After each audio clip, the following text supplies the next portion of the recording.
నమస్తే. ప్రస్తుతం మనతో పాటు సీనియర్ జర్నలిస్ట్ దాము బాలాజీ ఉన్నారు. ఆయనతో మాట్లాడదాం. నమస్తే సార్. నమస్తే. సార్ 'దేవర' సినిమా రిలీజ్‌కి ఉంది. ఇప్పుడు ఏపీలో ఎక్కువ థియేటర్లు ఇచ్చారు అని జెప్పేసి తెలుస్తుంది. అది కూడా పవన్ కళ్యాణ్ సపోర్ట్‌తో.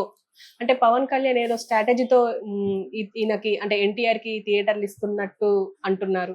అంటే ఏంటి సార్ ఇది పొలిటికల్ అవుతుందంటారా మూవీ కూడా? ఖచ్చితంగా.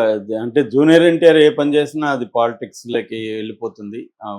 జూనియర్ ఎన్టీఆరే కాదు, పవన్ కళ్యాణ్ పాలిటిక్స్‌లోకి వెళ్ళినాక అనేక అంశాలు సినిమా ఇండస్ట్రీకి సంబంధించి పొలిటికల్ క్యారెక్టర్‌ని అవి సంతరించుకుంటాయన్నమాట. వాటికి పొలిటికల్ రూపు అనేది, రాజకీయ రంగు అనేది అద్దపడుతుంది.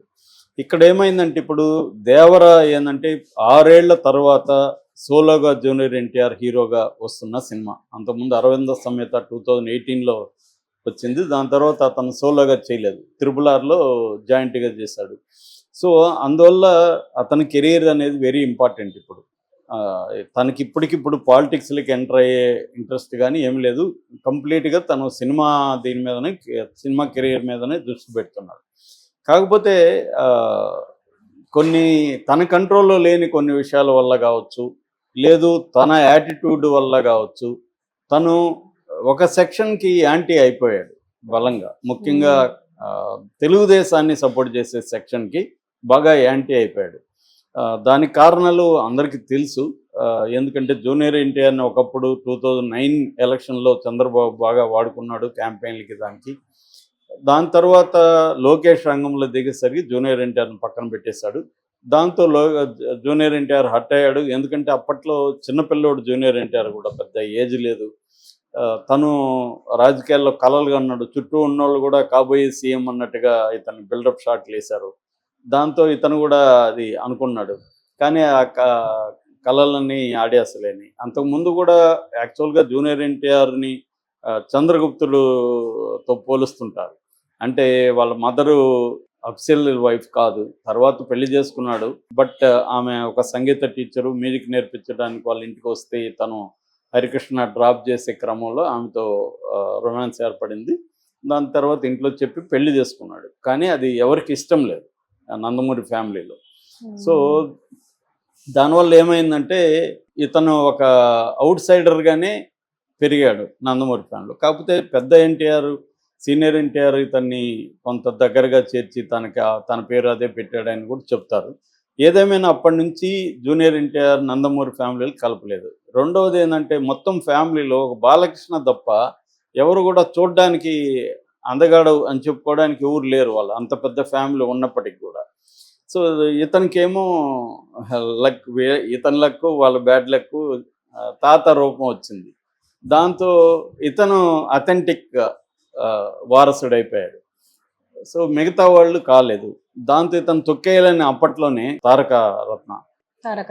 తారక రత్నానికి 9 సినిమాలు ఒకే రోజు ఓపెన్ అయినాయి. అప్పట్లో అది సంచలనం. 2001లో ఒకే రోజు 9 సినిమాలు తారక రత్నకి. ఎందుకైనాయంటే తారక రత్న ఏదో గొప్ప అందగాడనో గొప్ప ఆర్టిస్టుని కాదు, జూనియర్ ఎన్టీఆర్ని తొక్కేయాలి అనేది రానియకుండా మొగ్గలోనే తుంచేయాలంటారు కదా, అలాగా ట్రై చేశారు. కానీ వాళ్ళ బ్యాడ్ లక్, ఇతని లక్. ఆ 9 అన్నీ కంప్లీట్ కాలేదు, కొన్ని అయినాయి. అతను పెద్దగా కెరీర్ ఎట్లా అయిందో, అతని లైఫ్ ఏమైందో తెలుసు మనకి. ఏదేమైనా అతని విషాదంగా ముగిసిపోయింది. జూనియర్ ఎన్టీఆర్ని ఎవరు ఆపలేకపోయాడు. ఇతను మెల్లగా ఎదుక్కుంటూ వచ్చాడు. చాలా హార్డ్ వర్క్ చేశారు. డ్యాన్సులు కావచ్చు, డిక్షన్ కావచ్చు, యాక్టింగ్ కావచ్చు, అన్నిట్లో అతను ఎప్పటికప్పుడు గ్రో అవుతూనే ఉన్నాడు.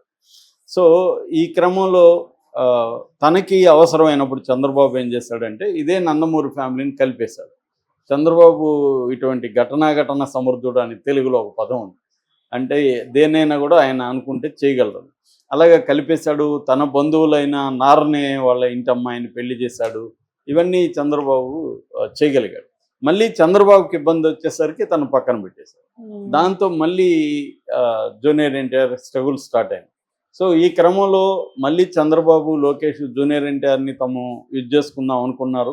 కానీ జూనియర్ ఎన్టీఆర్ ఈసారి తెలివిగా మనం రాజకీయాలకు దూరంగా ఉన్నాము, మనం అనుకున్నప్పుడు మనం వాళ్ళకి పోయి ఉపయోగపడద్దని అనుకున్నారు. కానీ వైసీపీ జూనియర్ ఎన్టీఆర్ ఎలిమెంట్ని ఇండైరెక్ట్గా వాడుకోవడం మొదలుపెట్టి దాన్ని తను ఖండించలేకపోయాడు. అందుకని తాత పేరున్న ఎన్టీఆర్ హెల్త్ యూనివర్సిటీకి జగన్ పేరు మార్చినప్పుడు నామకే వాస్తేదా అన్నాడు తప్ప ఖండించలేదు. అట్లాగే భువనేశ్వరం మీద చాలా ఘోరమైన నిందలు వైసీపీ వేసినప్పుడు కూడా ఇతను దాన్ని గట్టిగా ఖండించలేదు. చివరికి చంద్రబాబు అరెస్ట్ అయినప్పుడు కూడా జూనియర్ ఎన్టీఆర్ ఖండించలేదు, మద్దతు తెలపలేదు, ఒక సానుభూతి ప్రకటన కూడా లేదు. దానివల్ల ఏమైందంటే ఖచ్చితంగా తెలుగుదేశం వర్గాల్లో జూనియర్ ఎన్టీఆర్ పట్ల వ్యతిరేకత వచ్చింది. ఇంకా బాలకృష్ణ అయితే ఓపెన్ అప్ కూడా అయిపోయాడు. ఆయన ఎవరో ఖండించలేదంటే ఐ డోంట్ కేర్ అన్నాడు. తర్వాత సీనియర్ ఎన్టీఆర్ వర్ధంతి సందర్భంగా జూనియర్ ఎన్టీఆర్ ఫ్లెక్సీలు ఉన్నప్పుడు కూడా తీసేయండి, అవి ఇప్పుడే తీసేయండి అని వీడియోలోనే వినబడేటికి చెప్తున్నాడు. సో ఇది మెల్లగా గ్యాప్ పెరిగిపోయింది. ఇప్పుడు దేవర్ని మేము ఫ్లాప్ చేస్తాం, మేము చూడం అని అంటున్నారు. కొత్తగా ఇంకొక ఇలా పరిణామం జరిగింది. అదేంటంటే నందమూరి మోక్షజ్ఞ రంగంలోకి వచ్చాడు. సో ఇప్పటివరకు జూనియర్ ఎన్టీఆర్కి యంగ్ ఒక రైవల్ నందమూరి ఫ్యామిలీలో ఎవరు లేరు. దాంతో ఇప్పుడు మోక్షజ్ఞని రైవల్గా పెట్టి నిజమైన నందమూరి వారసుడు మోక్షజ్ఞి, అందుకని అతని పేరు కూడా నందమూరి తారక రామారావు మోక్షజ్ఞ తేజ అని పెట్టారు. ఇప్పుడు పేరు పెట్టారు. అంటే క్లియర్గా ఇతనే ఎన్టీఆర్ తప్ప ఈ ఎన్టీఆర్ కాదు అనేది వాళ్ళు నెరేటివ్ తీసుకెళ్లారు. సో బాలకృష్ణ సహజంగానే తన కొడుకుని ప్రమోట్ చేయాలనుకుంటాడు.